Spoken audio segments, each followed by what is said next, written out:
The fluorescent lights hummed overhead like 1,000 dying insects as Marcus Chen pushed his cart down the pristine hallway of Riverside General Hospital. It was 2:47 a.m., and the world had that peculiar stillness that only exists in the deep hours of night when most people surrender to sleep. But Marcus never slept during these hours. This was when he did his real work, when the hospital revealed its secrets to those who knew how to listen. Before we jump back in, tell us where you're tuning in from, and if this story touches you, make sure you're subscribed, because tomorrow I've saved something extra special for you.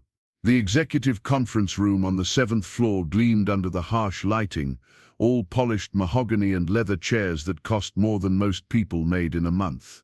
Through the floor-to-ceiling windows, the city sprawled below like a circuit board, pulsing with distant life.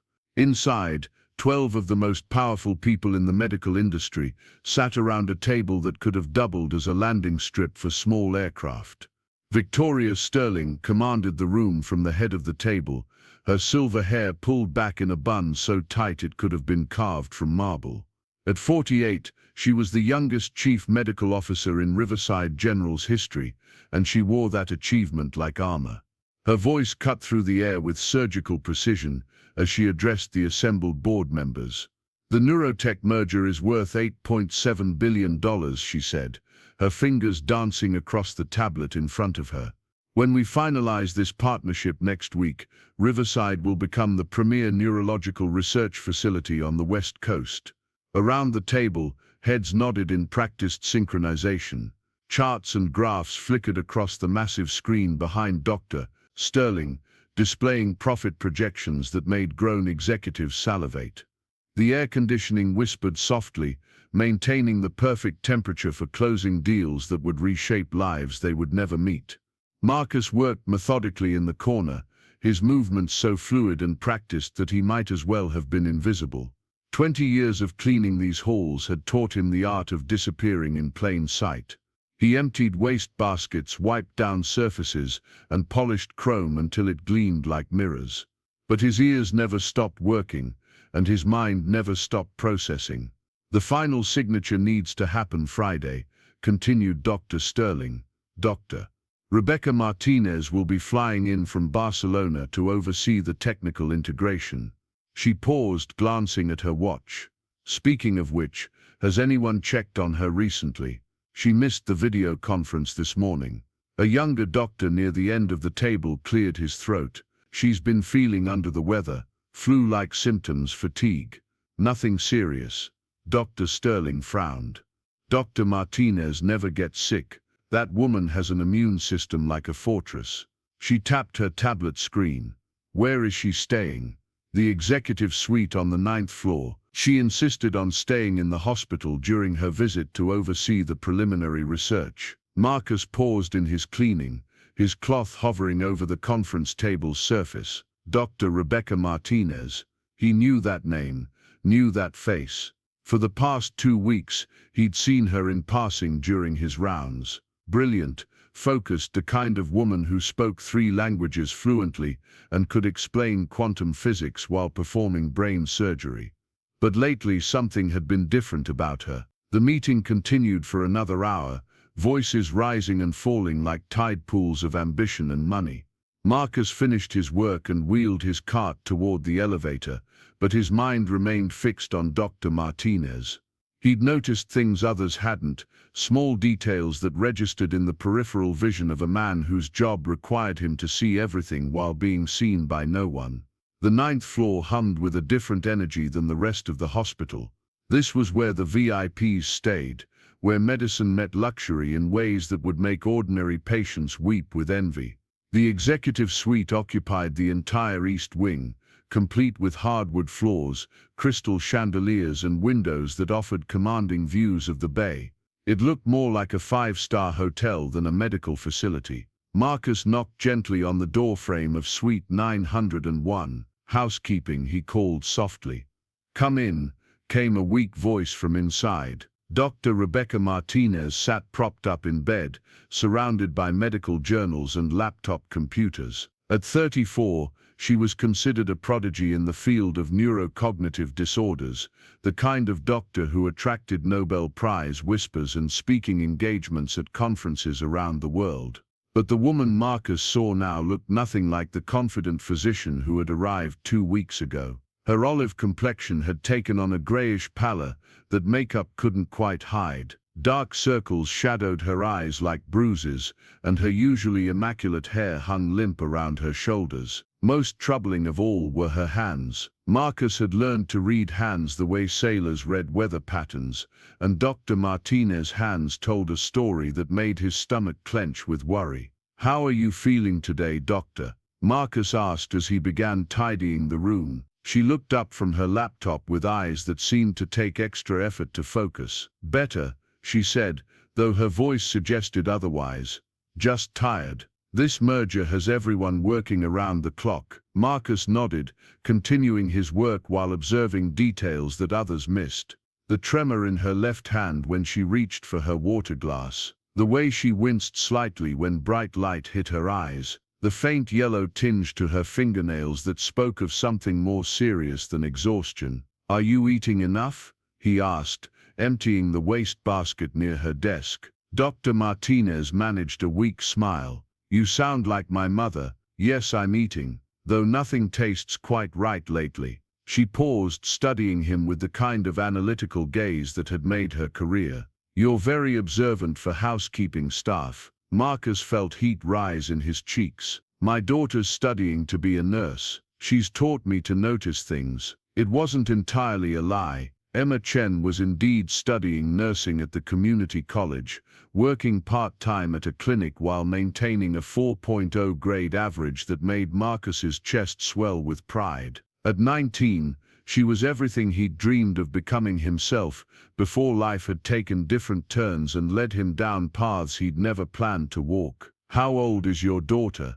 Dr. Martinez asked, setting aside her laptop. 19. Smart as a whip, that one. Always asking questions, always wanting to understand how things work. Marcus's voice softened with paternal affection. "She's the reason I work these late shifts. Daycare was expensive when she was little, so I took the night job to be home during the day." Dr. Martinez studied him with renewed interest. "That must have been difficult, raising a child alone." Marcus paused in his cleaning, considering how much to share. "Her mother died when Emma was 3, car accident on Highway 101. Since then, it's just been the two of us against the world." "I'm sorry for your loss," Dr. Martinez said quietly. "Your daughter is lucky to have such a dedicated father." Marcus finished tidying the room in comfortable silence, but his mind raced with observations that troubled him deeply.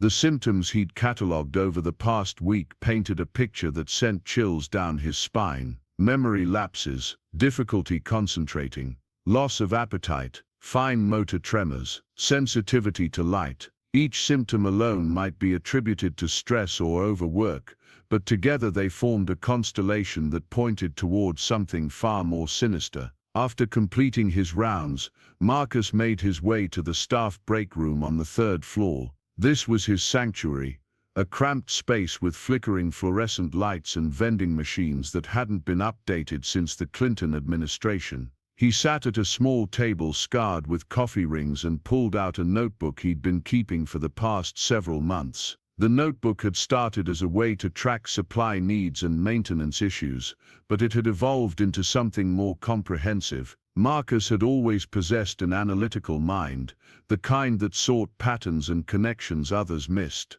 He'd filled pages with observations about the hospital's rhythms, the way different departments functioned, the subtle hierarchies that governed how information flowed through the building. On a fresh page he wrote Dr. Rebecca Martinez's symptom timeline and began documenting everything he'd observed. Day 1, 2 weeks ago, normal energy, sharp focus, commanding presence. Day 3, first signs of fatigue, rubbing temples frequently. Day 5, noticeable weight loss, slower speech patterns. Day 7, hand tremors, difficulty with fine motor tasks. Day 10, confusion about meeting times, repeating questions. The pattern was clear to anyone willing to see it, but Marcus knew that medical professionals often suffered from a peculiar kind of blindness. They were trained to look for common diseases in common ways, to follow established protocols and trust in expensive diagnostic equipment. Sometimes they missed the forest for the trees, especially when the forest was something unusual or unexpected. Marcus closed the notebook and leaned back in his chair, staring at the water-stained ceiling tiles. His mind drifted to Emma, probably asleep in their small apartment across town. She'd be up in a few hours, reviewing her pharmacology notes while eating the breakfast he'd prepared before leaving for work. She had his curiosity and determination, but unlike him, she'd have opportunities he'd never dreamed of. The truth was that Marcus Chen had once harbored ambitions far beyond pushing a mop and emptying trash cans. 25 years ago, he'd been a pre-med student at UC Berkeley, maintaining a 3.8 GPA, and dreaming of becoming a physician. He'd had it all mapped out: medical school, residency, maybe a specialty in internal medicine or cardiology. He'd wanted to heal people, to use science and compassion to make the world a little better. But life had other plans. His father's small restaurant had struggled during the recession, and Marcus had dropped out of school to help keep the family business afloat. Then he'd met Sarah, Emma's mother, and fallen in love with a woman whose laugh could light up entire rooms. They'd married young, full of plans and dreams that seemed perfectly achievable. The restaurant had failed anyway. Sarah had died in that accident on a rain-slicked highway, leaving Marcus with a 3-year-old daughter and no clear path forward. He'd taken the night custodial job at Riverside General because it offered steady income and health insurance, and because the hours allowed him to be present during Emma's childhood in ways his own father never could. He'd told himself it was temporary, that he'd find a way back to school once Emma was older. But temporary had stretched into decades,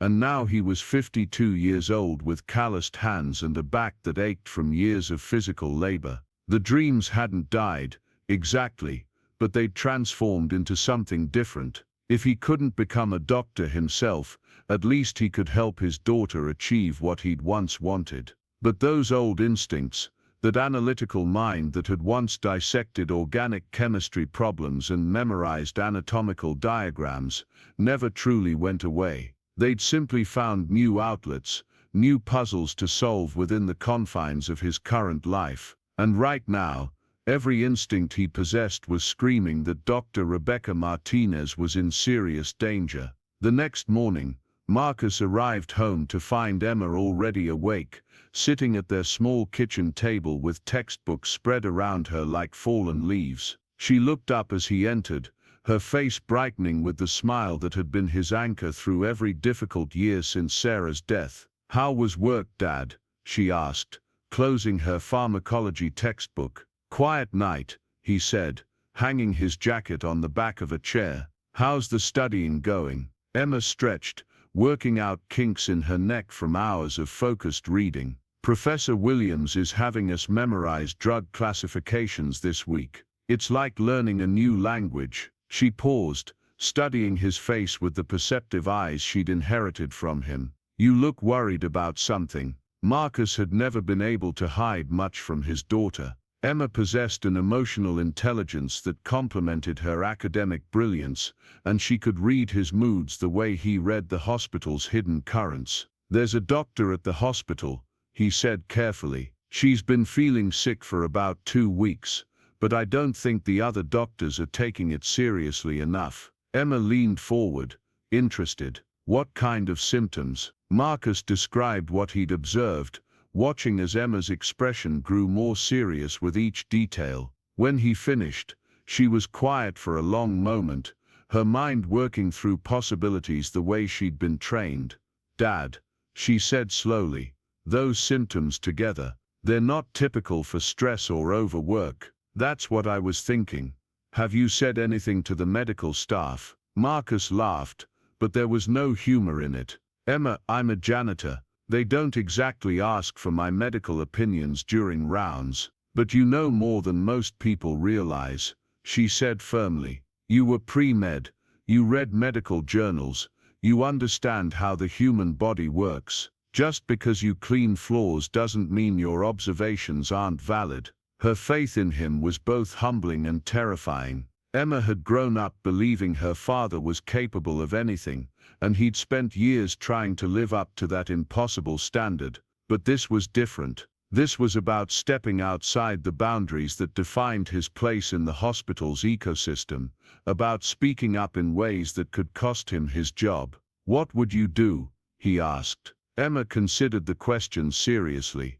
"I'd document everything carefully. Symptoms, timeline, any possible environmental factors. Then I'd find someone who would listen. And if no one listens, then I'd keep trying until someone did. Dad, if she's really sick and the doctors aren't seeing it, you might be the only person who can help her." That afternoon, Marcus returned to work with a renewed sense of purpose. He'd spent the morning researching Dr. Martinez's symptoms online, cross-referencing medical databases that Emma had shown him how to access through the community college library. What he'd found had only deepened his concerns. The combination of neurological symptoms, gastrointestinal issues, and motor function problems pointed toward several possibilities, none of them good: heavy metal poisoning, autoimmune disorders, rare neurological conditions. But one possibility kept surfacing in his research, one that made his blood run cold every time he considered it. Dr. Martinez was scheduled to sign the merger documents in 3 days. She was the lead researcher on several breakthrough studies that would transfer to the new partnership, and she was the primary obstacle to certain board members who had different visions for the hospital's future. Marcus had worked at Riverside General long enough to understand the political undercurrents that flowed beneath its polished surface. He'd seen promising doctors suddenly transfer to other hospitals. He'd witnessed research projects mysteriously lose funding. He'd observed the subtle ways that power was wielded by people who viewed human lives as line items on balance sheets. As he made his rounds that evening, Marcus paid special attention to Dr. Martinez's floor. He noted which staff members had access to her suite, which medications were being delivered, what kind of food service she was receiving. He memorized the schedule of nurses and doctors who visited her, looking for patterns that might reveal something important. Dr. James Patterson made his appearance at exactly 7:30 p.m., just as he had every evening for the past week. Patterson was the hospital's chief of internal medicine, a man whose silver hair and expensive suits commanded instant respect from colleagues and patients alike. He carried himself with the confidence of someone who had never been questioned, never been wrong, never been anything less than completely in control. Marcus watched from the hallway as Dr. Patterson entered Dr. Martinez's seat, carrying a small medical bag and wearing the kind of concerned expression that belonged in pharmaceutical advertisements. Their conversation was too quiet to overhear, but Marcus could observe body language, could note the way Dr. Preparing and narrating this story took us a lot of time, so if you are enjoying it, subscribe to our channel. It means a lot to us. Now back to the story. Patterson's hand lingered on Dr. Martinez's shoulder, perhaps a moment too long. After Patterson left, Marcus found an excuse to enter the suite. Dr. Martinez was resting with her eyes closed, but she opened them when she heard him approach. "How are you feeling tonight, doctor?" he asked, beginning his cleaning routine. "Exhausted," she admitted. "Dr. Patterson says I'm probably just fighting off a virus. He's been giving me vitamin injections to boost my immune system." Marcus paused in his work. "Vitamin injections, B complex, I think. Maybe some iron supplements. He says my blood work shows I'm slightly anemic." She rubbed her forehead with trembling fingers. "I just wish I could think clearly again. It's like someone wrapped my brain in cotton." Every alarm bell in Marcus's mind began ringing simultaneously. Vitamin injections delivered personally by the chief of internal medicine. Blood work that showed convenient deficiencies. symptoms that perfectly mimicked several serious conditions while remaining just ambiguous enough to avoid triggering immediate emergency protocols. "Doctor," Marcus said carefully, "have you gotten a second opinion? Maybe seen a specialist outside the hospital?" Dr. Martinez opened her eyes fully, studying him with surprising focus. "Why would you ask that?" Marcus felt sweat beading on his forehead. He was about to cross a line that could never be uncrossed, about to voice suspicions that could destroy his career and his family's financial security. But Emma's voice echoed in his mind. "If she's really sick and the doctors aren't seeing it, you might be the only person who can help her. Because sometimes," he said quietly, "the people closest to a problem are the ones who can't see it clearly." Dr. Martinez was silent for a long moment, her analytical mind working through implications that she probably didn't want to consider. When she spoke again, her voice was barely above a whisper. "You think something's wrong, really wrong." "I think," Marcus said, choosing his words with infinite care, "that you're much sicker than anyone wants to admit. And I think you should trust your instincts about getting help from someone who doesn't work in this building." The following morning, Marcus sat in the hospital's medical library, surrounded by textbooks and research journals that he'd pulled from the shelves. The library was usually empty during the early morning hours, making it the perfect place for him to conduct research without attracting unwanted attention. He'd been studying heavy metal toxicity for the past 3 hours, cross-referencing symptoms and treatment protocols with what he'd observed in Dr. Martinez. The more he read, the more convinced he became that she was being systematically poisoned. The question was how, and by whom, and most importantly, how to prove it without getting himself fired or worse. "Excuse me," came a voice from behind him. "Are you finding everything you need?" Marcus turned to see Dr. Sarah Kim, one of the hospital's emergency room physicians. She was young, probably early 30s, with kind eyes and the sort of practical manner that suggested she'd seen enough human suffering to understand what really mattered. "Yes, thank you," Marcus said, starting to close the book spread across his table. "Wait, doctor," Kim said, sitting down across from him. "I'm sorry, but I couldn't help noticing what you're researching. Heavy metal poisoning is pretty specialized reading for..." She paused, clearly uncertain how to phrase her observation diplomatically. "For a janitor," Marcus supplied. "Doctor." Kim had the grace to look embarrassed. "I didn't mean any offense. I'm just curious about what you're working on." Marcus made a decision that would change everything. "Dr. Rebecca Martinez," he said simply. Dr. Kim's expression shifted immediately. "What about her?" "I think she's being poisoned." The words hung in the air between them like a challenge. Dr. Kim leaned back in her chair, studying Marcus with new intensity.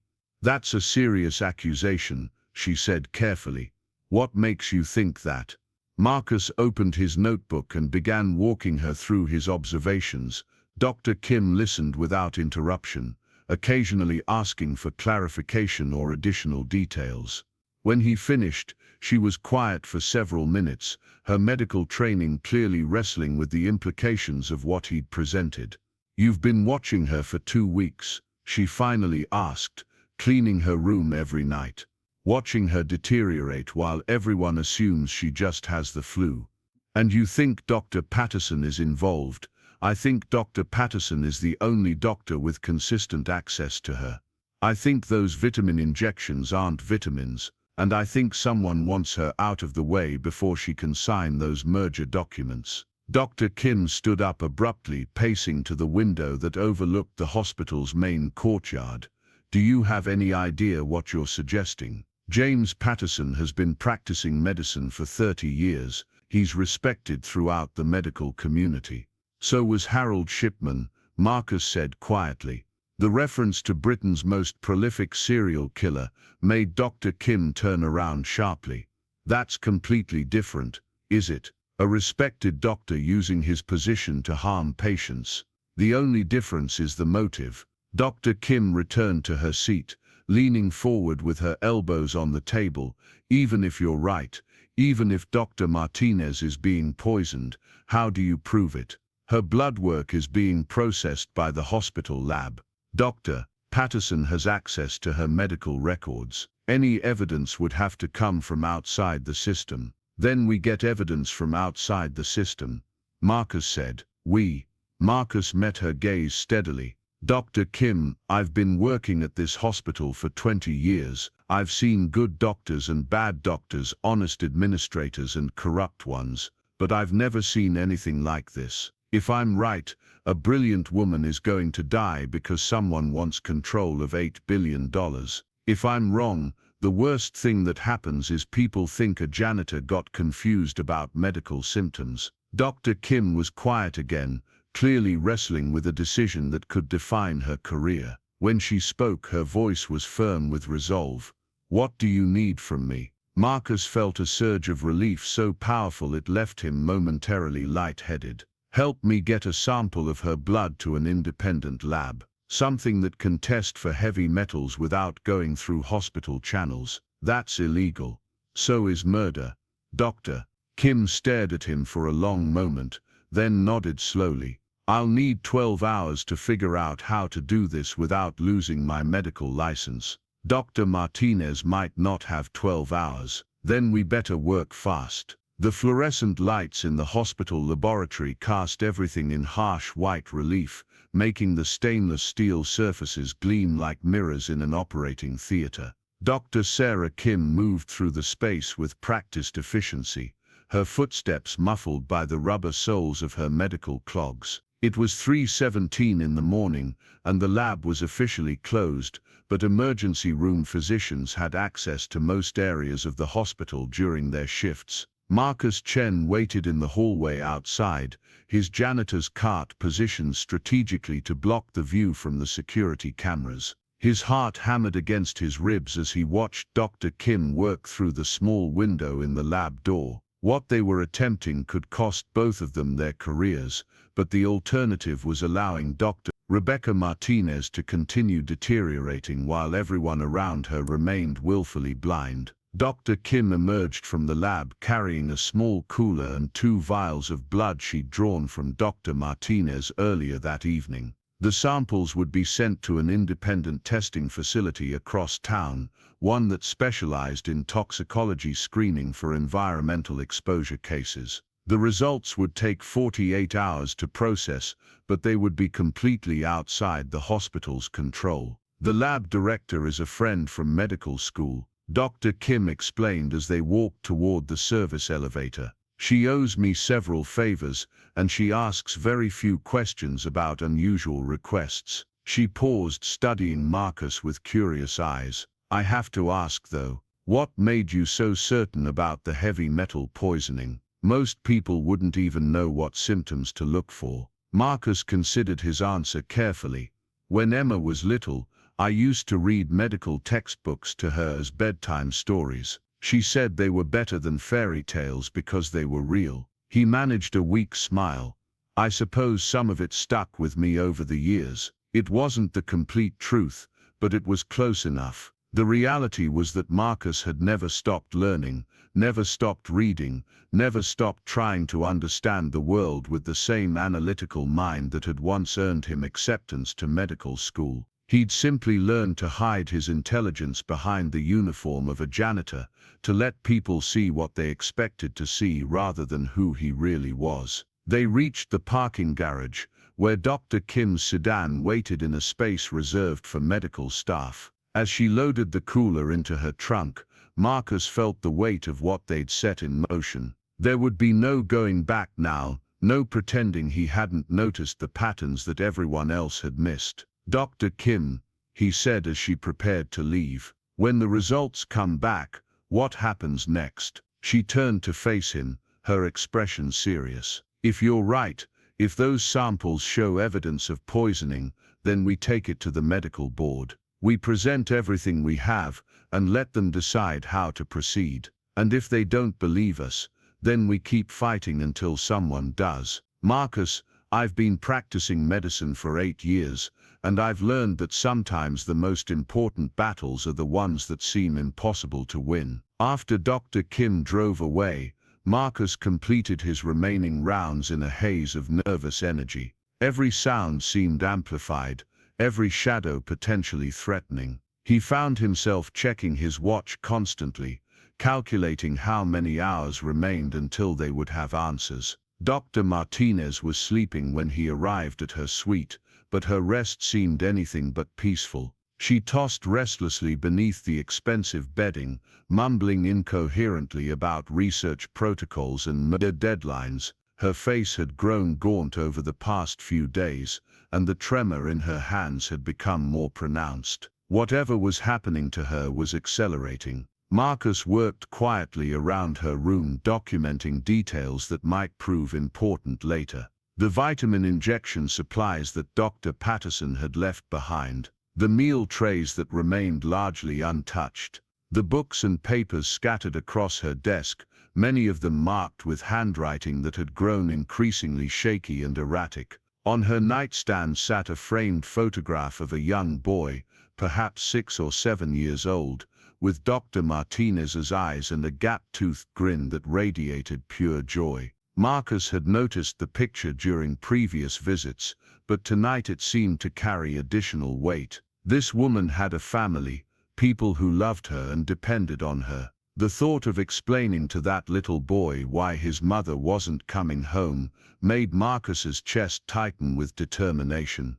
As he prepared to leave, Dr. Martinez stirred in her sleep. "Miguel," she whispered, reaching toward the photograph. "Mama's coming home soon, baby." Just a few more days. Marcus paused in the doorway, watching as she settled back into unconsciousness. Whatever was being done to her, whoever was responsible, they were destroying more than just one brilliant mind. They were stealing a mother from her child, and that made the crime infinitely worse. The next evening brought an unexpected complication. Marcus arrived for his shift to find the hospital buzzing with activity unusual for the late hours. Security guards patrolled the hallways with increased frequency, and several administrative offices remained lit well past their normal closing times. "What's happening?" Marcus asked Janet Roswell, the head of housekeeping, as she briefed the night staff on their assignments. Janet lowered her voice conspiratorially.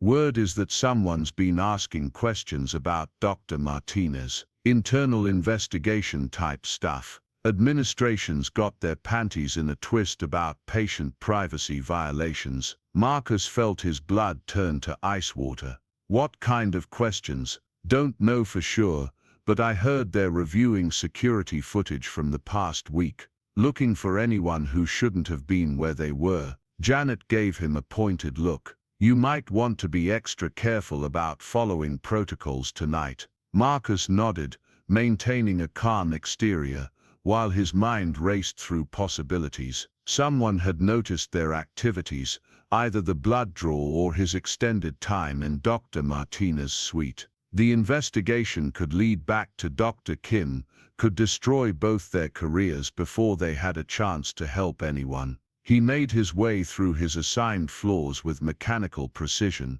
but his thoughts remained focused on escape routes and contingency plans. If security confronted him, what would he say? How could he explain his behavior without revealing the broader investigation? The answer came to him as he reached the executive wing. Dr. James Patterson stood outside Dr. Martinez's suite, engaged in heated conversation with the hospital's chief of security. Marcus positioned himself within earshot, while pretending to clean a nearby water fountain. "I don't care what the protocols say," Patterson was saying, his voice tight with barely controlled anger.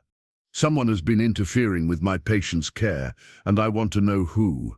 The security chief, a heavy-set man named Frank Morrison, consulted his tablet. "We've reviewed the footage from her floor. The only people with regular access have been medical staff and housekeeping. Everyone's properly credentialed. Then check the housekeeping staff more carefully. One of them has been spending too much time in her room, asking inappropriate questions about her condition." Marcus forced himself to continue cleaning, fighting the urge to flee. Patterson knew about his conversations with Dr. Martinez, which meant either she had mentioned them or someone else had been watching. "I'll have my people interview the night shift," Morrison replied. "See if anyone noticed anything unusual. Do that, and Frank, I want this handled discreetly. The last thing we need is rumors spreading about patient security issues." As the two men parted ways, Marcus realized that time was running out faster than he'd anticipated. Patterson was moving to eliminate potential threats to whatever he was doing, and Marcus had painted a target on his own back by being too visible, too concerned, too obvious in his care for Dr. Martinez's well-being. He completed his rounds quickly and made his way to the staff break room, where he found an unexpected ally waiting for him. Dr. Kim sat at one of the small tables, still wearing her scrubs from the emergency department. Her expression was grim as she gestured for him to sit across from her. "We have a problem," she said without preamble. The lab called with preliminary results. They found elevated levels of arsenic in Dr. Martinez's blood, along with traces of several other heavy metals. "She's definitely being poisoned." Marcus felt a mixture of vindication and terror. Being right about the poisoning meant that Dr. Martinez was in immediate danger, but it also meant that they were dealing with someone willing to commit murder to achieve their goals. "That's not the worst part," Dr. Kim continued. "I got called into the administrator's office an hour ago. They're investigating the unauthorized blood draw. Someone saw me in the lab after hours and reported it." "What did you tell them?" "That I was following up on some irregular test results from the emergency department. It bought us time, but not much. They want a full explanation by tomorrow morning." Marcus leaned back in his chair, processing the implications. "Dr. Patterson knows someone's been asking questions. Security is reviewing footage. They're going to connect us to each other, and then they're going to shut us down." "Not if we move first," Dr. Kim said firmly. "We have proof now. Documented evidence of poisoning. We take it to the medical board tonight before anyone can stop us." "Will they listen?" "They have to. Arsenic poisoning is a medical emergency. Even if they don't believe the intentional poisoning theory, they'll have to treat her condition immediately." Marcus considered the plan, weighing risks against potential outcomes. "What about Dr. Patterson? If we accuse him publicly and we're wrong, if we're wrong, I lose my career and you lose your job. If we're right and do nothing, Dr. Martinez dies." Dr. Kim's voice carried the weight of absolute conviction. "I became a doctor to save lives, Marcus. That has to matter more than protecting my career." They spent the next hour planning their approach. Dr. Kim would request an emergency session with the medical board, presenting the toxicology results as evidence of an immediate threat to patient safety. Marcus would compile his observational notes into a comprehensive timeline that documented the progression of Dr. Martinez's symptoms. Together, they would present a case that demanded immediate action. As they prepared to leave the break room, Dr. Kim paused at the door. "Marcus, I want you to know that what you've done here, the way you've advocated for a patient who couldn't advocate for herself, it's the most impressive thing I've seen any healthcare worker do. You should be proud." Marcus felt heat rise in his cheeks. "I just noticed what others missed." "No, you did more than that. You cared enough to act on what you noticed. In medicine, that's the difference between being a technician and being a healer."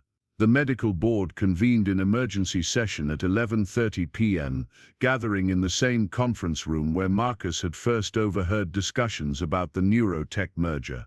The contrast between that earlier meeting and this one could not have been more stark. Where before there had been celebration and anticipation, now there was tension and barely controlled panic. Dr. Victoria Sterling presided over the meeting with her characteristic icy composure, but Marcus could see stress fractures in her carefully maintained facade. Beside her sat Dr. Patterson, who had been summoned to explain the situation with his patient. 3 other board members completed the group, their faces reflecting various degrees of confusion and concern. Dr. Kim presented her findings with clinical precision, walking the board through the toxicology results and their implications. She avoided speculation about intentional poisoning, focusing instead on the immediate medical emergency that the test results represented. Arsenic poisoning at these levels requires immediate chelation therapy, she concluded. Every hour of delay increases the risk of permanent neurological damage or death. Dr. Sterling turned to Patterson. James, you've been treating Dr. Martinez. How do you explain these findings? Patterson's response was smooth and confident, delivered with the authority of 3 decades in medicine. Dr. Kim's concerns are understandable, but I believe there's been a misunderstanding. Dr. Martinez has been receiving treatment for severe anemia and vitamin deficiencies. Some of the supplements I've prescribed contain trace amounts of minerals that could potentially register on a toxicology screen. Trace amounts don't explain the levels we found, Dr. Kim interjected. These concentrations indicate acute poisoning, not supplementation. Dr. Kim, Patterson replied with patronizing calm. With respect, emergency medicine doesn't typically involve toxicology expertise. Perhaps you're misinterpreting the results. Marcus watched the exchange with growing frustration. Patterson was using his seniority and reputation to dismiss legitimate concerns, relying on institutional hierarchy to protect him from scrutiny.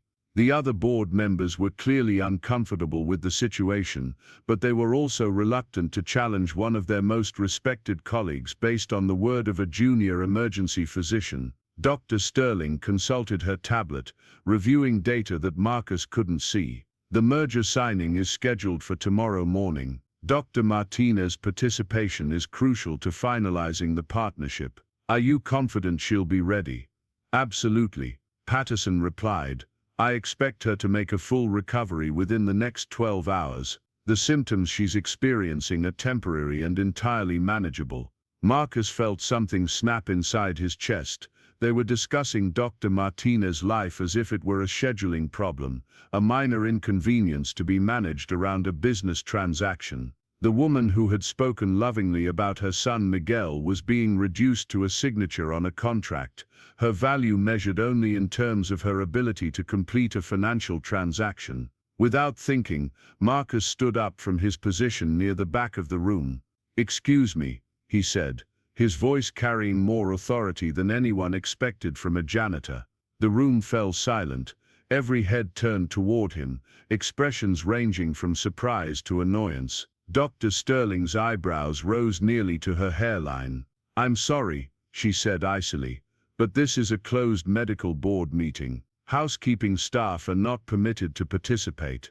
"My name is Marcus Chen," he said, stepping forward. "I've been observing Dr. Martinez's condition for the past 2 weeks, and I believe she's being systematically poisoned." The silence that followed was deafening. Dr. Patterson's face flushed red with indignation, while the other board members exchanged glances that suggested they were witnessing some kind of mental breakdown. "This is ridiculous," Patterson sputtered.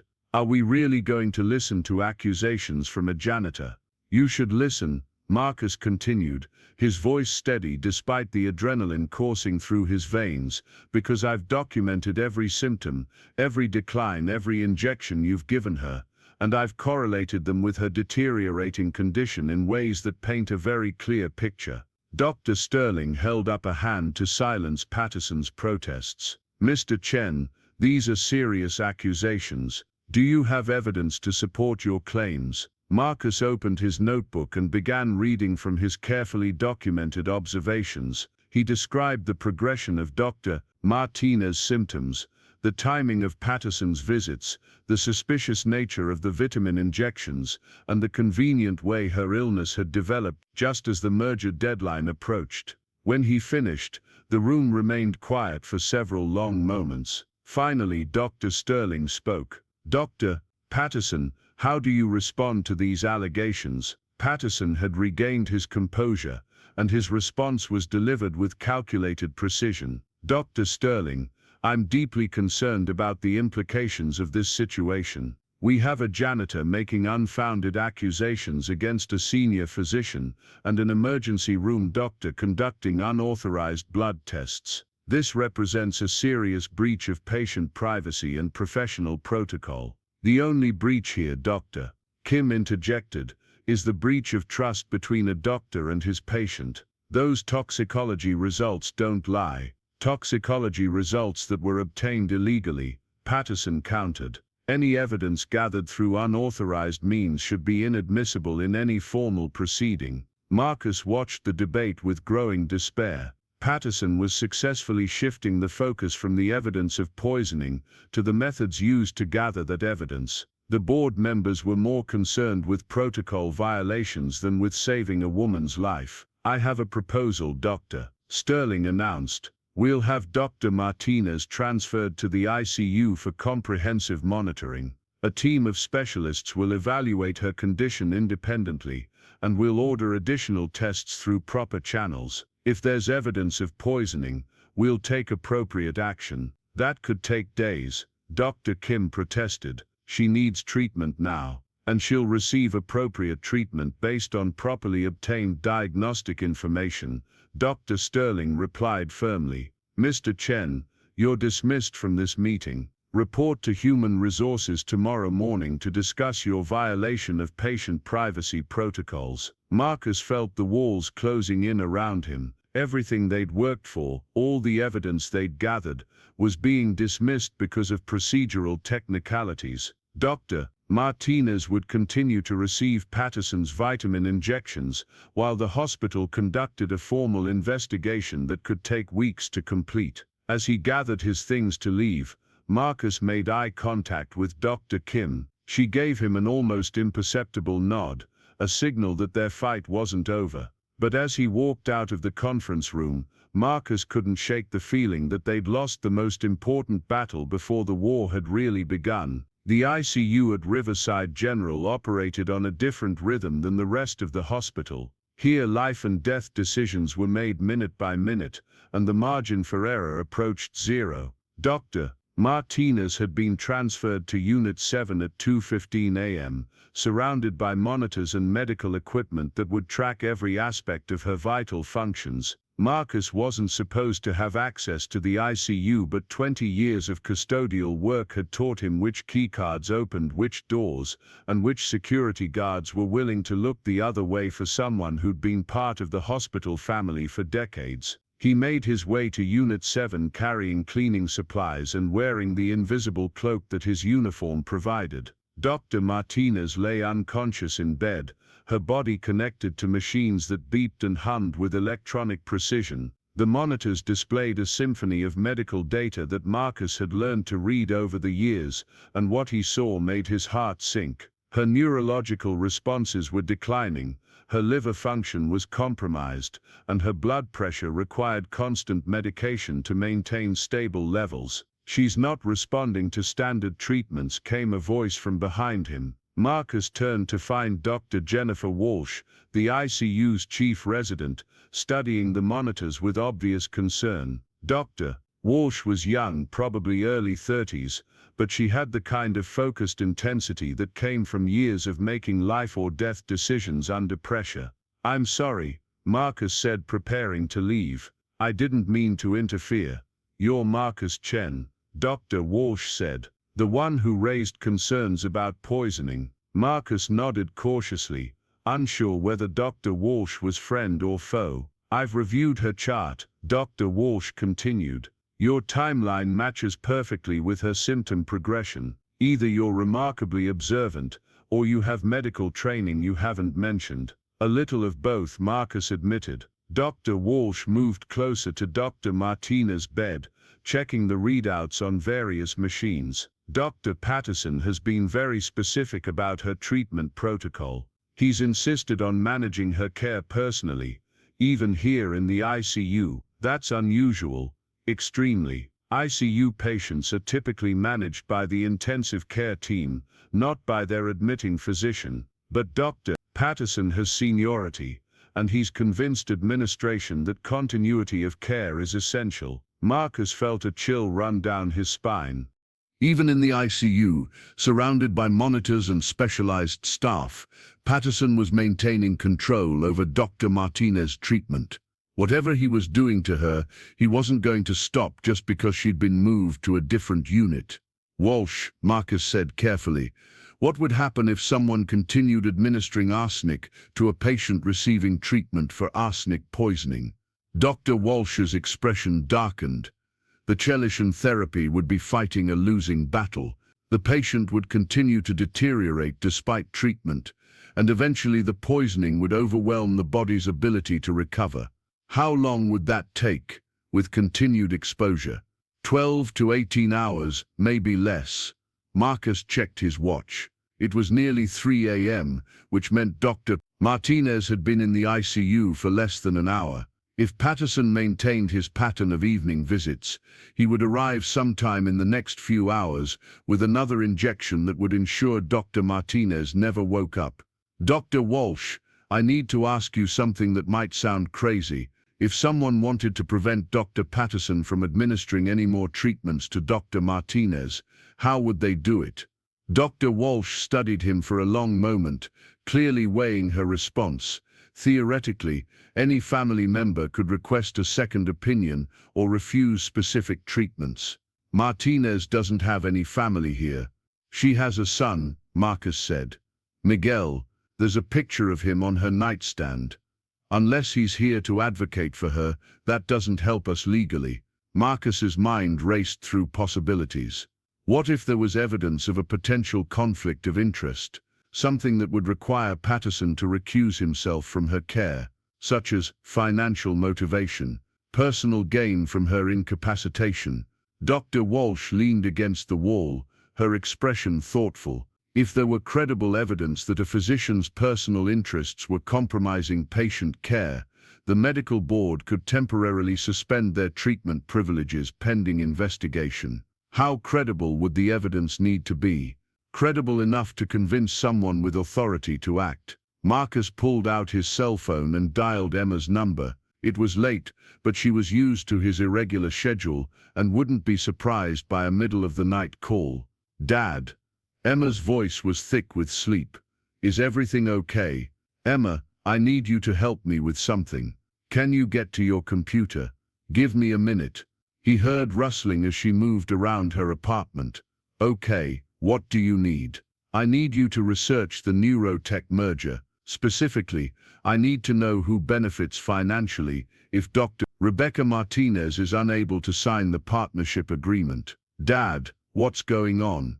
I'll explain later. Right now I need to know if Dr. James Patterson has any financial stake in the outcome of this merger. Emma's fingers clicked across her keyboard as she began searching public records and financial databases.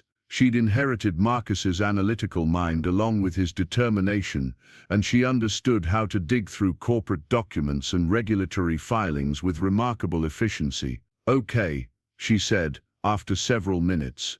This is interesting. Patterson isn't listed as a direct beneficiary of the merger, but he is a major shareholder in a consulting firm called Medical Solutions Group. And MSG has a contract to provide integration services for the Neurotech partnership. How major? 43% ownership. Dad, if this merger goes through, Patterson stands to make somewhere between $15 and $20 million. Marcus felt pieces of the puzzle clicking into place. Patterson wasn't just trying to control Dr. Martinez for personal vendetta or professional jealousy. He was eliminating an obstacle to a financial windfall that would set him up for life. Emma, can you document all of this? Print out the financial records, the corporate filings, anything that shows Patterson's connection to the merger proceeds. Already doing it. Dad, this is really serious stuff. If Patterson is poisoning someone for money, then we're going to stop him. Can you bring those documents to the hospital? I'll be there in 20 minutes. Marcus ended the call and turned back to Dr. Walsh, who had been listening to his side of the conversation with growing interest. Financial motive, he said simply. $20 million worth of financial motive. Dr. Walsh nodded slowly. That would certainly qualify as a conflict of interest. But we'd still need to present evidence to someone with the authority to act on it. Dr. Sterling, she's not going to want to hear accusations against Patterson again, especially not from you. But there might be another option. Dr. Walsh moved to a computer terminal and began typing rapidly. The hospital has a medical ethics committee that's empowered to intervene in cases of suspected ethical violations. They can issue emergency orders suspending physician privileges if there's evidence of potential harm to patients. Who's on the committee? 5 physicians, 2 administrators, and a patient advocate. The chairman is Dr. Michael Rodriguez from cardiology. He's known for being fair and thorough, and he doesn't play political games. Marcus felt a spark of hope. Can you reach him? I can try. But Marcus, you understand that if we're wrong about this, if Patterson is innocent, we're going to destroy his career and probably end our own. And if we're right and do nothing, Dr. Martinez dies, and he gets away with murder. Dr. Walsh nodded grimly. Then we better make sure we're right. As Dr. Walsh began making phone calls to assemble the ethics committee for an emergency session, Marcus positioned himself where he could watch the ICU entrance. If Patterson arrived for his usual evening visit, Marcus would be ready to intercept him and buy time for the committee to act. The next hour passed with agonizing slowness. Dr. Martinez's condition continued to deteriorate, despite the chelation therapy, her body fighting a losing battle against the accumulated poison in her system. The monitors showed declining function across multiple organ systems, and Marcus could see the concern growing on the faces of the medical staff. At 4:47 a.m., Dr. Patterson arrived. He moved through the ICU with characteristic confidence, carrying his medical bag and nodding to the nurses as if this were a routine consultation. Marcus watched from behind a supply cart as Patterson approached Dr. Martinez's bed, preparing to administer what would likely be the final injection. "Dr. Patterson," Marcus called out, stepping into view. Patterson turned, his expression shifting from surprise to irritation. "Mr. Chen, you have no business being in the ICU. I'm going to have to ask you to leave immediately." "I can't do that," Marcus replied, moving closer to Dr. Martinez's bed. "Not while you're about to kill her."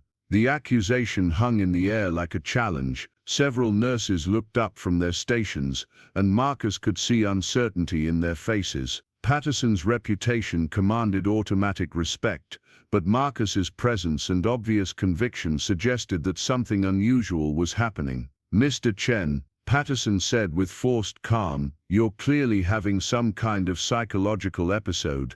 I'm going to call security to escort you out, and then I'm going to recommend that you receive psychiatric evaluation." "Call them," Marcus replied. "But while you're doing that, explain to everyone here why you stand to make $20 million if Dr. Martinez dies before tomorrow morning." Patterson's face went pale, then flushed red with anger. "That's a completely unfounded accusation, is it? Because my daughter just pulled your financial records. Medical Solutions Group, 43% ownership, $20 million payout if the Neurotech merger goes through as scheduled." The ICU had grown quiet around them, nurses and residents stopping their work to listen to the confrontation. Patterson looked around the room, realizing that his audience was now viewing him with suspicion rather than automatic deference. "Financial investments don't constitute evidence of criminal behavior," Patterson said, but his voice lacked its earlier confidence. "No," Marcus agreed, "but arsenic poisoning does. And that injection you're about to give her contains enough arsenic to finish the job you started 2 weeks ago." Patterson's hand tightened on his medical bag. "You have no proof of that." "Then let's test it," came a new voice from the ICU entrance. Dr. Michael Rodriguez entered the unit accompanied by 2 other physicians and a hospital administrator. The emergency ethics committee had arrived, and they were prepared to take immediate action. "Dr. Patterson," Rodriguez announced, "by order of the Medical Ethics Committee, you are hereby suspended from treating Dr. Rebecca Martinez pending investigation of potential conflicts of interest and patient safety concerns. Please surrender your medical bag for testing." Patterson's composure finally cracked. "This is insane. You're going to destroy my career based on the ravings of a janitor. We're going to test the contents of that injection," Rodriguez replied calmly. If it contains the medications you claim, your reputation will be restored with apologies. If it contains something else, Patterson looked around the room at faces that were no longer friendly, no longer automatically supportive. His authority had evaporated in the space of a few minutes, replaced by suspicion and professional scrutiny that he couldn't simply dismiss. Slowly he set his medical bag on the floor and stepped back. "Test it," he said quietly. "Test everything." As the ethics committee took custody of Patterson's medical supplies, Marcus felt exhaustion wash over him like a tide. The immediate crisis was over, but the real work of proving their case and saving Dr. Martinez's life was just beginning. Dr. Walsh approached him as security escorted Patterson from the ICU. "However this turns out," she said, "you did the right thing. You stood up for someone who couldn't stand up for herself." Marcus looked at Dr. Martinez, still unconscious but now receiving treatment from physicians who weren't trying to kill her. "I just hope we weren't too late." "We weren't," Dr. Walsh assured him. "She's young, she's strong, and now she's getting the right treatment. She's going to make it." As dawn broke over the city, casting golden light through the ICU windows, Marcus finally allowed himself to believe that they might have actually won. But victory, he knew, would be measured not in vindication or recognition, but in Dr. Martinez opening her eyes and asking about her son Miguel. Everything else was just paperwork. The morning sun streamed through the tall windows of the hospital's executive boardroom, casting long shadows across the polished mahogany table, where 15 of the most influential medical professionals in the state had gathered for an emergency session. Dr. Victoria Sterling sat at the head of the table, her usual composure replaced by the tense expression of someone whose carefully ordered world had been turned upside down in the span of a few hours. The toxicology report lay open before her, its clinical language describing levels of arsenic that left no room for interpretation or denial. The injection vials confiscated from Dr. Patterson had tested positive for a cocktail of heavy metals that would have been lethal within hours if administered. The evidence was overwhelming, undeniable, and absolutely devastating to the reputation of one of the hospital's most respected physicians. Marcus Chen stood near the back of the room, still wearing his custodial uniform but no longer invisible to the assembled medical elite. Emma had arrived an hour earlier, carrying folders full of financial documents that painted a clear picture of Patterson's monetary motivation. Her research had uncovered not just the Medical Solutions Group connection, but a web of investments and partnerships that would have made Patterson wealthy beyond imagination if the Neurotech merger had proceeded as planned. Dr. Michael Rodriguez, chairman of the Medical Ethics Committee, cleared his throat and addressed the room with grave formality. "Ladies and gentlemen, we are here to review evidence of the most serious breach of medical ethics in this institution's history. Dr. James Patterson stands accused of the attempted murder of Dr. Rebecca Martinez through systematic arsenic poisoning, motivated by financial gain from the Neurotech merger." A murmur rippled through the assembled physicians, many of whom had worked alongside Patterson for decades. The accusation was so far outside the bounds of normal medical discourse that it seemed almost surreal, like something from a television drama, rather than the sterile reality of hospital administration. "The evidence," Rodriguez continued, "was brought to our attention by Mr. Marcus Chen, a member of our custodial staff, and Dr. Sarah Kim from our emergency department. Their investigation, while conducted outside normal channels, has potentially saved Dr. Martinez's life and exposed corruption that could have had far-reaching consequences for our institution." Sterling's voice cut through the tension like a surgical blade. "Where is Dr. Patterson now?" "In police custody," replied Detective Laura Morrison, who had been called in once the hospital administration realized they were dealing with a criminal matter rather than a simple medical ethics violation. "He was arrested at his home 3 hours ago and is being held pending formal charges of attempted murder and corporate fraud." The weight of those words settled over the room like a heavy blanket. Attempted murder, not malpractice, not professional misconduct, but deliberate premeditated killing for financial gain. The transformation of a respected colleague into an accused criminal was jarring for physicians who were accustomed to thinking of themselves as healers rather than potential killers. "What is Dr. Martinez's current condition?" asked Dr. Helen Nash, the hospital's chief of staff. Dr. Jennifer Walsh, who had been monitoring Dr. Martinez throughout the night, stepped forward with an updated report. She's responding well to intensive chelation therapy. Her neurological function is improving, and her vital signs have stabilized. We expect her to regain consciousness within the next 12 to 18 hours, and with continued treatment, she should make a full recovery. Marcus felt a wave of relief wash over him that was so powerful it left him momentarily lightheaded. All the risk, all the violation of protocols, all the potential destruction of his career had been worth it for this moment. Dr. Martinez would live. She would return to her son Miguel. She would continue her groundbreaking research that could help countless patients in the future. "Mr. Chen," Dr. Sterling said, turning her attention to him directly. "I want to understand how you, as a member of our custodial staff, were able to identify medical symptoms that our trained physicians missed." Marcus felt all eyes in the room focus on him with laser intensity. This was the moment he had dreaded and anticipated, in equal measure, the moment when he would have to reveal truths about himself that he had kept hidden for 20 years. "Dr. Sterling," he began, his voice steady despite the magnitude of the moment. "I wasn't always a janitor. 25 years ago, I was a pre-medical student at UC Berkeley with a 3.8 GPA and plans to become a physician." The room fell silent, the revelation hanging in the air like a confession that recontextualized everything that had transpired.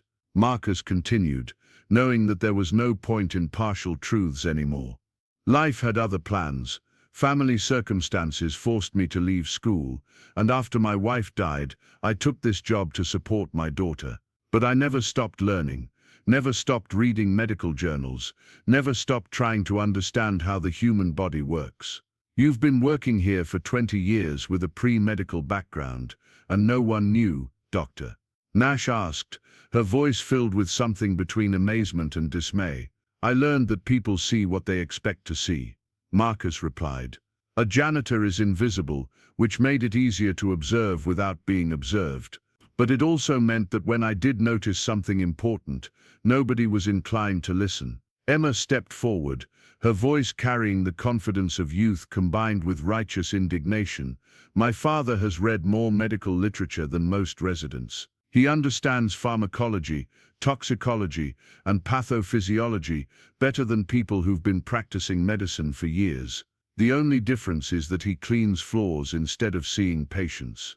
Dr. Sterling studied Marcus with new interest, as if seeing him clearly for the first time.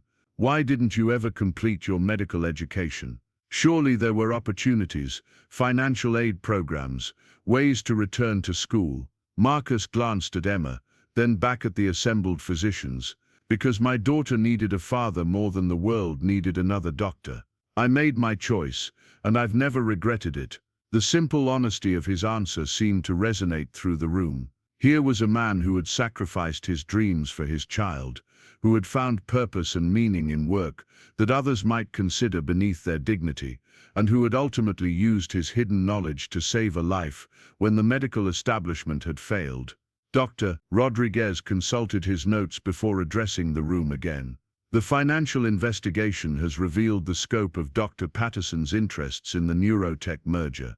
Beyond his ownership stake in Medical Solutions Group, he had arranged for several consulting contracts and advisory positions that would have been worth approximately $37 million over the next 5 years.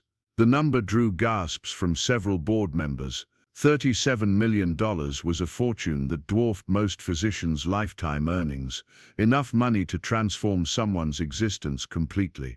It was also enough money to drive someone to commit murder if they believed they could get away with it. Patterson's plan was sophisticated, Detective Morrison added. Dr. Martinez's death would have been attributed to a rare autoimmune condition that can mimic heavy metal poisoning. The merger would have proceeded on schedule, with Patterson positioned to benefit enormously from the new partnership arrangements. How long had this been planned? Dr. Sterling asked. Based on the evidence we've gathered, at least 6 months. Patterson began positioning himself for the merger benefits last year, around the time that Dr. Martinez was first approached about joining the Neurotech partnership. When it became clear that her research was essential to the deal's success, he developed the poisoning protocol. Marcus listened to the recitation of Patterson's crimes with a mixture of vindication and horror. Vindication because his instincts had been correct, his observations had been accurate, and his willingness to speak up had prevented a murder. Horror because the man responsible had been trusted by countless patients, had taken an oath to do no harm, and had perverted the healing profession into an instrument of death. "What happens now?" asked Dr. Nash. Detective Morrison fielded the question. "Patterson will be charged with attempted murder in the first degree, corporate fraud, and conspiracy. The district attorney's office believes they have a strong case, and given the evidence, Patterson's attorney is likely to recommend a plea bargain." "And the Neurotech merger?" Dr. Sterling inquired. "Will proceed as planned once Dr. Martinez recovers," came a new voice from the doorway. Everyone turned to see a man in an expensive suit who carried himself with the quiet confidence of serious money. He introduced himself as David Harrison, CEO of Neurotech Industries, and explained that he had flown in from San Francisco the moment he learned of the attempt on Dr. Martinez's life.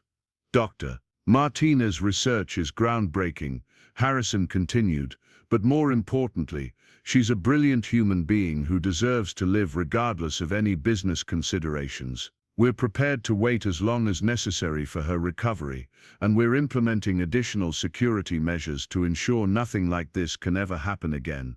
Dr. Sterling nodded approvingly. "Mr. Harrison, I want to assure you that this incident represents a complete aberration from our normal standards. Dr. Patterson's actions were those of a criminal, not a reflection of our institutional values." "I understand that completely," Harrison replied. "In fact, I'm more impressed with your institution now than I was before. The fact that a member of your custodial staff was observant enough and courageous enough to identify and prevent this crime speaks volumes about the culture of caring you've created here." Harrison turned to address Marcus directly. "Mr. Chen, I've been briefed on your role in saving Dr. Martinez's life. Neurotech Industries would like to offer you a position with our company as a patient safety advocate and medical investigator. Your unique perspective and analytical skills could be invaluable in ensuring that our patients receive the best possible care." The offer hung in the air like a lifeline thrown to a drowning man. Marcus looked at Emma, whose face lit up with pride and excitement. A position with Neurotech would mean financial security, professional respect, and the opportunity to use his knowledge in ways he had never imagined possible. "I'm honored by the offer," Marcus said carefully, "but I need to understand what such a position would involve." Harrison smiled. "You would work with our medical teams to identify potential safety issues, investigate patient concerns, and ensure that our corporate interests never compromise patient care. Essentially, you would be our conscience, the person who watches for problems that others might miss or ignore." "What about his lack of formal medical credentials?" Dr. Sterling asked. "Credentials can be earned," Harrison replied. "Intelligence, integrity, and the courage to speak truth to power cannot be taught. Mr. Chen has demonstrated all three qualities, and those are the characteristics we value most." Marcus felt the weight of decision pressing down on him. This was the opportunity he had dreamed of for 20 years, the chance to return to the world of medicine in a meaningful way. But it would also mean leaving Riverside General, leaving the community where he had built his life, leaving the familiar rhythms of work that had sustained him through difficult years. "I need time to consider the offer," he said finally, "and I need to discuss it with my daughter." "Of course," Harrison said, handing him a business card. "Take all the time you need. The position will be waiting whenever you're ready." As the meeting began to wind down, Dr. Sterling addressed Marcus one final time. Mr. Chen, regardless of what you decide about Mr. Harrison's offer, I want you to know that Riverside General owes you an enormous debt of gratitude. Your actions have saved a life and prevented our institution from being complicit in a horrific crime. I also want to formally apologize, she continued, for the way you were treated when you first raised concerns about Dr. Martinez. Your observations were dismissed because of preconceptions about your role here, and that was inexcusable. We need to examine our institutional culture to ensure that valuable input is never ignored because of someone's job title. Marcus nodded his appreciation, but his thoughts were already moving beyond the politics of the hospital to more immediate concerns. Dr. Sterling, when will Dr. Martinez be able to receive visitors? She has a son who will be worried about her. As soon as she regains consciousness and the doctors clear her for visits, Dr. Sterling replied. I understand that you've been particularly concerned about her family situation. Every parent deserves to come home to their children, Marcus said simply. 3 hours later, Marcus sat in the ICU beside Dr. Martinez's bed, watching as her eyelids fluttered with the first signs of returning consciousness. The monitors showed steady improvement in all her vital signs, and Dr. Walsh had confirmed that the worst danger had passed. The cheliation therapy was working, her body was responding to treatment, and within a few days she would be strong enough to return to her normal activities. Emma sat in the chair beside him, reviewing college brochures that she had brought to help pass the time. She had been accepted to several prestigious nursing programs, and with the financial security that Marcus's new job prospects offered, she would be able to attend whichever school best suited her ambitions. Dad, she said quietly, I'm proud of what you did. I just noticed what others missed, Marcus replied, the same phrase he had been using for days. No, you did more than that. You acted on what you noticed, even when it meant risking everything. That takes courage. Dr. Martinez's eyes opened slowly, unfocused at first, but gradually sharpening as consciousness returned. She looked around the ICU with confusion, taking in the monitors and medical equipment that surrounded her bed. Where am I? She asked, her voice hoarse from the intubation tube that had been removed earlier. Riverside General ICU, Marcus said gently. You've been sick, but you're going to be fine. She turned her head toward his voice, studying his face with growing recognition. You're the janitor, the one who was always asking about my health. My name is Marcus Chen, and yes, I've been concerned about you. Dr. Martinez tried to sit up, but the effort left her dizzy and weak. How long have I been unconscious?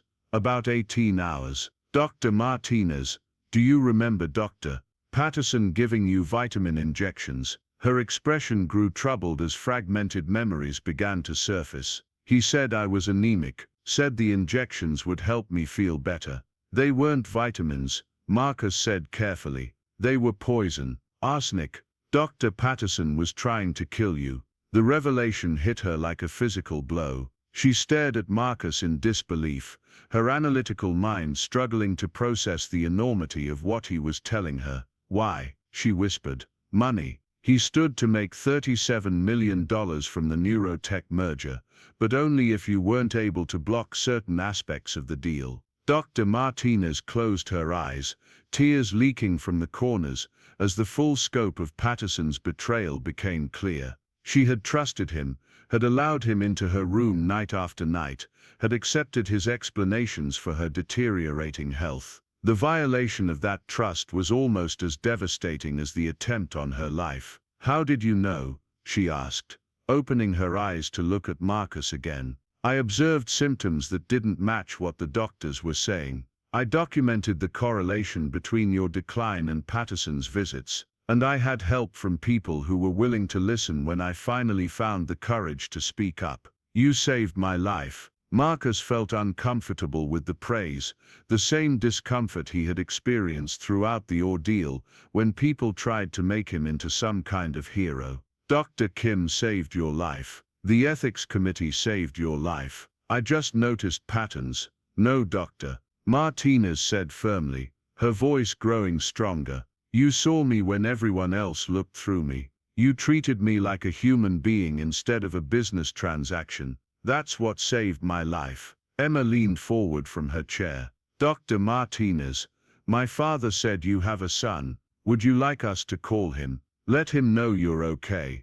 Dr. Martinez's face transformed at the mention of Miguel, love and longing replacing the pain and confusion that had dominated her expression. He's with my mother in Barcelona. They don't know how sick I've been. I didn't want to worry them. I think they'd want to know that you're safe, Emma said gently. As Dr. Martinez made arrangements to contact her family, Marcus reflected on the strange turns that life could take. A week ago he had been invisible, a man who cleaned floors and emptied trash cans while the important work of the hospital went on around him. Now he was being offered positions with major corporations, praised by medical boards, and treated as someone whose opinions mattered.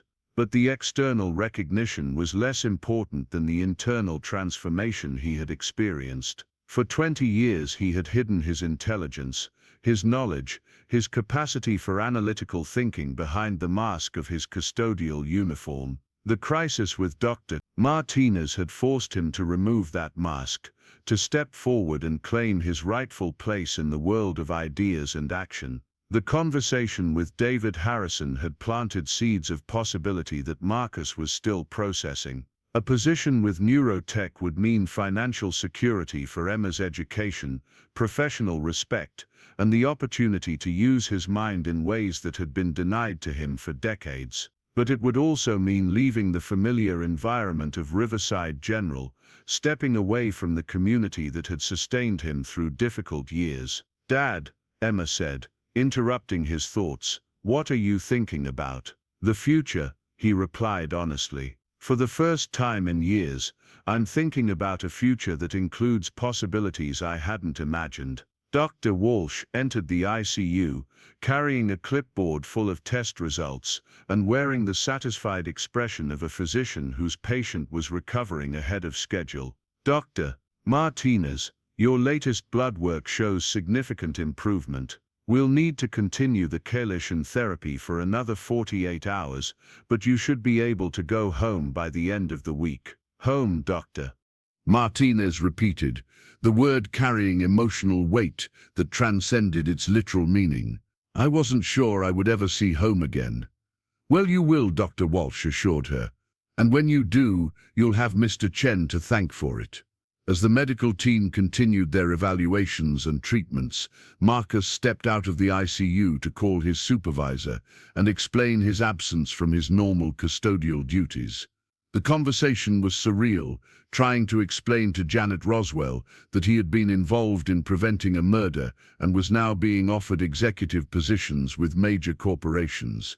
Marcus, Janet said when he finished his explanation, in 30 years of managing custodial staff, I've never had anyone call in to say they solved a murder case during their shift. It's been an unusual week, Marcus admitted. I'll say, look, take whatever time you need to sort this out. Your job will be here when you get back, but something tells me you might have better options available. The phone call crystallized something that Marcus had been avoiding throughout the crisis. His life at Riverside General, the comfortable routine of invisible work and hidden intelligence, was over. Whether he took the position with Neurotech or found some other path forward, he could never go back to being the man who cleaned floors while keeping his thoughts to himself. When he returned to the ICU, he found Dr. Martinez sitting up in bed, her color noticeably improved and her voice stronger than it had been since the poisoning began. She was speaking with Emma about medical research, their conversation flowing with the easy rapport of two analytical minds exploring common interests. Mr. Chen, Dr. Martinez said as he approached her bed, your daughter is remarkable. She has an intuitive understanding of medical concepts that usually takes years to develop. She gets that from her mother, Marcus said, settling back into his chair. Sarah was the smartest person I ever knew. Emma told me about your wife's accident. I'm sorry for your loss, Marcus nodded his thanks, then changed the subject to something that had been weighing on his mind. Dr. Martinez, what happens now with your research? Will the poisoning affect your ability to work? Physically, I should make a full recovery. Intellectually, I think this experience will actually enhance my research. I've seen firsthand how vulnerable patients can be when they trust the wrong people. That perspective will inform everything I do going forward. She paused, studying Marcus with the same analytical intensity she probably applied to her research subjects. I've been thinking about what you said earlier, about noticing patterns that others missed. That's essentially what I do in my research, looking for connections and relationships that aren't immediately obvious. I suppose there are similarities, Marcus acknowledged. More than similarities, you have a natural aptitude for medical investigation that most physicians would envy. Have you ever considered returning to school, completing your medical education? The question hit Marcus like a physical force. For 20 years, the possibility of returning to medicine had seemed like a fantasy, something too distant and unrealistic to seriously consider. But here was a renowned physician suggesting that his dream might not be as impossible as he had believed. I'm 52 years old, he said. By the time I finished medical school and residency, I'd be nearly 60. So, some of the best physicians I know didn't start practicing until their 40s or 50s. Life experience, maturity, and a deep understanding of human nature are just as valuable as youth and energy. Emma leaned forward excitedly. Dad, you should seriously consider it. With the recognition you're getting from this case, medical schools would be interested in your story. And now that I'm going to college, you'd have the time to focus on your own education. Marcus felt the walls he had built around his abandoned dreams beginning to crumble. The logical part of his mind immediately began cataloging obstacles: the cost of medical school, the years of study required, the uncertainty of being accepted into a program after so many years away from formal education. But another part of his mind, the part that had never stopped wanting to heal people, began to whisper that maybe, just maybe, it wasn't too late. I don't know, he said honestly. It would mean starting over completely, rebuilding my life from the ground up. Sometimes, Dr. Martinez said softly, starting over is the only way to become who you were always meant to be. As evening approached and visiting hours came to an end, Marcus gathered his things to leave the ICU. Martinez would spend another night under medical observation, but her recovery was progressing so well that she would likely be discharged within days. The immediate crisis was over, but the larger implications of what had transpired were still unfolding. Emma walked with him toward the hospital's main entrance, their footsteps echoing in the corridors that Marcus knew so well from 20 years of custodial work. Tomorrow, everything would be different. Tomorrow, he would have decisions to make about his future, choices that would reshape not just his own life but Emma's as well. Dad, Emma said as they reached the parking garage, I want you to know that whatever you decide, I'm proud of you. You've shown me what it means to stand up for what's right, even when it's difficult. Marcus hugged his daughter, feeling the weight of 2 decades of sacrifice and struggle transformed into something resembling triumph. He had kept his promise to Sarah, had raised their daughter to be strong and compassionate and intelligent. Now it was time to think about the promises he had made to himself, the dreams he had deferred but never quite abandoned. As they drove home through the Seattle evening, Marcus thought about Dr. Martinez's words, sometimes starting over is the only way to become who you were always meant to be. Perhaps she was right. Perhaps it wasn't too late to reclaim the future he had thought was lost forever. The hospital lights faded in his rearview mirror, but for the first time in 20 years Marcus Chen was looking forward rather than back. The man who had cleaned floors and kept his intelligence hidden was gone forever. In his place was someone ready to step into the light, to claim his rightful place in the world of healing and hope. Tomorrow would bring new challenges, new opportunities, and new possibilities for a life he was only beginning to imagine. But tonight, as he drove home with his daughter beside him, Marcus allowed himself to believe that the best chapters of his story were still waiting to be written. The janitor had become a healer, not through formal training or institutional recognition, but through the simple act of caring enough to notice when someone needed help. And in saving Dr. Martinez's life, he had somehow managed to save his own. 6 months later, the autumn sun cast golden light through the windows of the University of Washington Medical School admissions office as Marcus Chen sat across from Dr. Elizabeth Harper, the Dean of Admissions. His application folder lay open between them, thick with transcripts, recommendation letters, and documentation of the most unusual path to medical school that Dr. Harper had encountered in her 20-year career. "Mr. Chen," Dr. Harper said, reviewing his file with obvious interest, "your story is remarkable. A pre-medical student who left school to support his family, worked as a hospital custodian for 2 decades, and then exposed a murder plot using his medical knowledge. It reads like fiction." Marcus shifted in his chair, still uncomfortable with the attention his actions had generated. The media coverage of Patterson's arrest and subsequent conviction had made him a minor celebrity in medical circles, something he found both gratifying and overwhelming. The circumstances were unusual, Marcus acknowledged, but the medicine was straightforward: pattern recognition, symptom correlation, basic toxicology. Any first-year medical student should have been able to identify arsenic poisoning. But they didn't, Dr. Harper pointed out. Multiple physicians with years of training and experience failed to see what you recognized immediately. That suggests something beyond basic medical knowledge. Marcus considered his response carefully. The past 6 months had forced him to examine his own abilities and motivations in ways he had never done before. The recognition from Neurotech, the job offers from multiple hospitals, and the media attention had all contributed to a growing understanding that his insights were perhaps more valuable than he had realized. "I think," he said slowly, "that working as a custodian gave me a different perspective on patient care. I wasn't focused on diagnoses or treatment protocols. I was simply watching a human being suffer and trying to understand why." Dr. Harper nodded approvingly. "That perspective could be invaluable in clinical practice. Medicine has become increasingly technological and specialized, sometimes at the expense of fundamental observation and patient advocacy." She closed his file and leaned back in her chair. "Marcus, I'm going to be direct with you.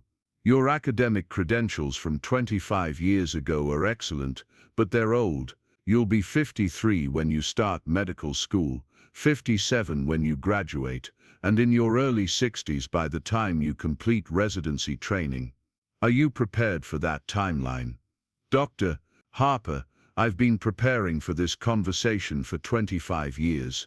Age is just a number if the motivation is strong enough. And your daughter, how does she feel about you returning to school?" Marcus smiled, thinking of Emma, who was now thriving in her 2nd year of nursing school at Seattle University. "She's been my biggest supporter throughout this process. Emma believes that people should pursue their dreams regardless of age or circumstances." Dr. Harper opened a different folder and pulled out a document that made Marcus's heart skip a beat. It was an acceptance letter, already prepared and waiting for her signature. "The admissions committee has voted unanimously to accept you into our program," she announced. "Your clinical intuition, demonstrated commitment to patient care, and unique life experience make you exactly the kind of student we want in our medical school." Marcus stared at the letter, hardly believing that the dream he had carried for 25 years was finally becoming reality. The words seemed to blur as emotion threatened to overwhelm his carefully maintained composure. "There is one condition," Dr. Harper continued. "We want you to participate in our patient advocacy program, using your experience to help develop new approaches to medical education. You'll work with students and residents to help them understand the importance of observation, pattern recognition, and listening to non-medical staff. "I would be honored," Marcus managed to say.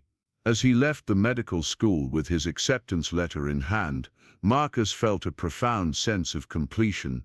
The circle that had been broken 25 years ago was finally closing, but in a way that incorporated everything he had learned and experienced in the intervening decades. His phone buzzed with a text message from Emma. "Dad, Dr. Martinez called. She wants to meet you for coffee this afternoon. Something about a research opportunity." Marcus smiled as he read the message. Dr. Martinez had recovered completely from her poisoning and had returned to her work with renewed passion and purpose. She had also become a close friend and advocate, using her influence in the medical community to support Marcus's applications to medical school. The coffee shop near Riverside General was busy with the usual mix of hospital staff and neighborhood residents. Marcus found Dr. Martinez at a corner table, looking healthier and more vibrant than he had ever seen her. She stood to embrace him warmly as he approached. "Congratulations on your acceptance," she said as they settled into their seats. "The University of Washington is getting an exceptional student." "Thank you for the recommendation letter," Marcus replied. "I'm sure it carried significant weight with the admissions committee." Dr. Martinez waved off his gratitude. "The letter only documented what everyone could see. Your abilities spoke for themselves." She pulled out a tablet and opened a presentation that immediately captured Marcus's attention. "I wanted to discuss a research opportunity that might interest you. We're developing a new patient safety protocol based on your approach to medical observation. The idea is to train non-medical staff to recognize and report symptoms that might be missed by traditional clinical assessment." The presentation outlined a comprehensive program that would systematize the kind of observational skills that had allowed Marcus to identify Dr. Martinez's poisoning. Custodial staff, food service workers, security guards and other hospital employees would receive training in basic symptom recognition and reporting procedures. The goal, Dr. Martinez explained, is to create a network of observers who can supplement formal medical evaluation. People who spend extended time with patients often notice changes that brief clinical encounters miss. Marcus studied the research proposal with growing excitement. This could revolutionize patient safety protocols. Hospital staff interact with patients in ways that physicians never see. "Exactly. And we want you to help develop and implement the program. It would be a part-time position that could work around your medical school schedule, and the research could form the basis for some fascinating publications." The opportunity represented a perfect synthesis of Marcus's past experience and future aspirations. He would be able to contribute to medical knowledge while completing his own education, using his unique perspective to benefit patients he would never meet. "When would you want to start?" he asked. "As soon as possible. The hospital administration is eager to implement new safety measures, especially after the Patterson incident. They see this program as a way to prevent similar cases of missed diagnoses or intentional harm." Marcus felt pieces of his life falling into place with satisfying precision. Medical school would provide the formal education he had always wanted. The research program would allow him to contribute immediately to patient care. And both opportunities would honor the sacrifice and struggle of the past 25 years by transforming them into tools for helping others. As they discussed the details of the research program, Marcus reflected on the strange journey that had brought him to this moment. A family crisis had forced him to abandon his medical dreams, but caring for his daughter had taught him about compassion and sacrifice. Working as a custodian had made him invisible, but it had also given him a unique perspective on hospital operations. Observing Dr. Martinez's poisoning had forced him to reveal his hidden knowledge, but it had also opened doors he never could have imagined. "Marcus," Dr. Martinez said, interrupting his thoughts, "I want you to know that saving my life was just the beginning of what you've accomplished. The changes you've inspired in medical education and patient safety protocols will benefit countless people for years to come. I still don't think of myself as having accomplished anything extraordinary, Marcus replied. I just noticed something that needed attention and acted on it. That, Dr. Martinez said with a smile, is exactly what makes you extraordinary. Most people notice problems but convince themselves that someone else will fix them. You took responsibility for something that wasn't technically your job, and you persisted until you found someone who would listen. As evening approached and their conversation drew to a close, Marcus walked back to his car with a profound sense of anticipation. Tomorrow he would submit his resignation from the custodial position he had held for 20 years. In 3 months he would begin medical school. The research program would start immediately, allowing him to contribute to patient safety while pursuing his education. But perhaps most importantly, he would finally be able to tell Emma that her father had become the man he had always wanted to be. The sacrifice of his original dreams had made possible the realization of even better ones, dreams that incorporated everything he had learned about life, loss, perseverance, and the fundamental importance of caring for other human beings.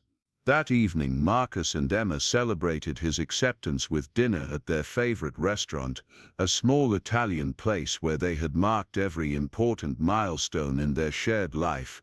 Emma raised her glass of sparkling cider in a toast that captured everything Marcus felt but couldn't quite articulate.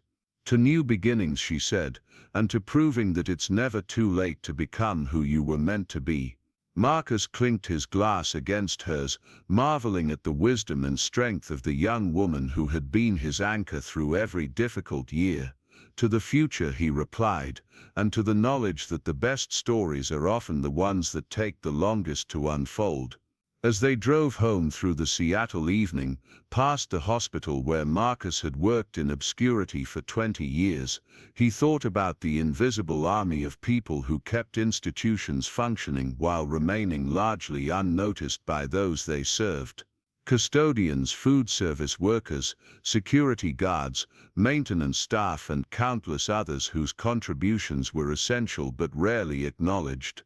His story had been unusual because circumstances had forced his hidden knowledge into the light, but he suspected that many of his former colleagues possessed insights and abilities that their job titles didn't reflect. The research program he would help develop might create opportunities for those voices to be heard, for those observations to be valued, for those contributions to be recognized. The janitor who had saved a life by refusing to remain invisible had become something more than a symbol of overlooked potential.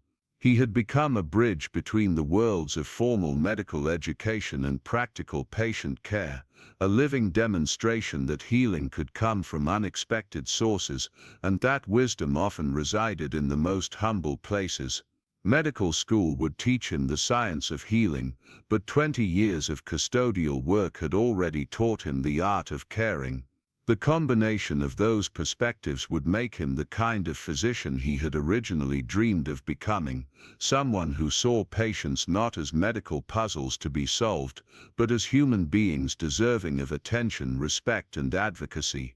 As Marcus Chen prepared to begin the final chapter of his journey toward becoming a doctor, he carried with him the knowledge that every ending was also a beginning, every sacrifice could become a strength, and every dream deferred was not necessarily a dream denied. Sometimes the longest paths led to the most meaningful destinations, and sometimes the most important discoveries were made by people who had learned to see clearly while remaining unseen. The custodian's uniform had been retired, but the observational skills it had concealed would serve him well in the years ahead.